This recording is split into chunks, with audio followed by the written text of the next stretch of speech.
अस्सलाम वालेकुम प्यारे बच्चों, उम्मीद करती हूँ कि आप सब खैर वाफिक से होंगे। तो आज का हमारा सबक है मौजू जो कि कल हम पढ़े साइंस और जंग, उसी का आज हमारा टॉपिक है हिस्सा दोहम।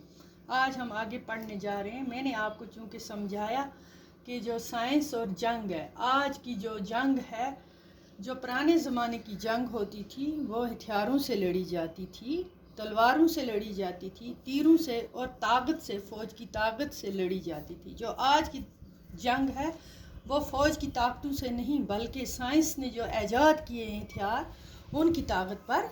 जिस मुल्क के पास ज़्यादा हथियार होंगे जानलेवा, वही मुल्क जीत जाता है और दूसरे मुल्क को शिकस्त देते हैं। तो पुराने जंग के बारे में हमने पढ़ा कि पुराने ज़माने में किस तरह की जंग होती थी और किस तरह लड़ते थे। तो उसी का हमारा हिस्सा आगे हम पढ़ने जा रहे हैं। तो बच्चों आप किताब खोलो तो हम शुरू करते हैं।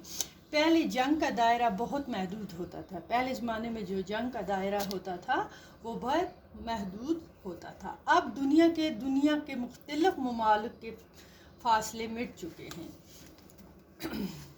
अब दुनिया के मुख्तलिफ ममालिक के फासले मिट चुके हैं। एक मुल्क की लड़ाई का असर दुनिया के दूसरे ममालिक पर भी पड़ता है। एक मुल्क लड़ता है, मिसाइल डालता है, तो उसका असर दूसरे मुल्क पर पड़ता है। इसलिए आज जब कोई जंग छिड़ती है तो इसकी आग दो ममालिक के दरमियान ही नहीं रहती, सिर्फ दो मुल्कों के दरमियान नहीं रहती, बल्कि दुनिया को अपनी लपेट में ले लेती है। इतने जहरीले मिसाइल, इतने जहरीले हथियार हो गए कि जिनकी वजह से पूरा दुनिया इसमें लपेट में आ जाता है। सिर्फ खाली वो दो लड़ने वाले मुल्क नहीं आते।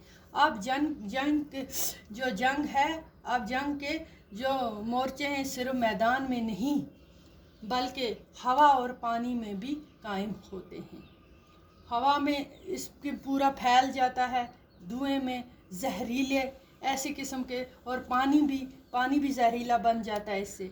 पहले जंग की तबाहकारी और बर्बादी मैदान जंग और मुखालिफ ममालिक की सरहद पर होती थी, लेकिन साइंस के बनाए हुए महलक हथियार जो हैं, जहरीले हथियार, जो आज बेगुनाह अवाम के घरों, मस्जिदों, मंदिरों, स्कूलों और हस्पतालों को भी अपनी लपेट में ले लेते हैं। तो बच्चों, तलवारों और नेज़ों और तीरों की लड़ाई में बहुत सी इंसानी जानें ख़त्म होती थी, लेकिन बमों की तबाही उनसे हज़ारों नहीं बल्कि लाखों गुना ज़्यादा है कि नहीं।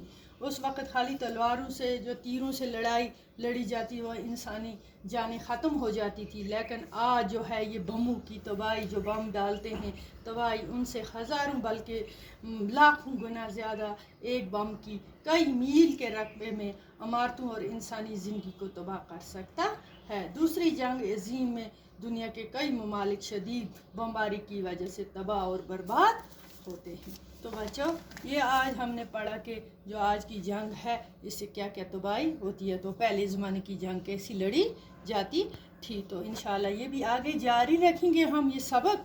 तो तब तक के लिए ये इससे ज़्यादा आप अच्छी तरह समझ लो, नोट भी करो, साथ साथ इसको समझ के पढ़ो भी, और इंशाल्लाह मुझे उम्मीद है कि आप अच्छी तरह ये समझ जाएंगे।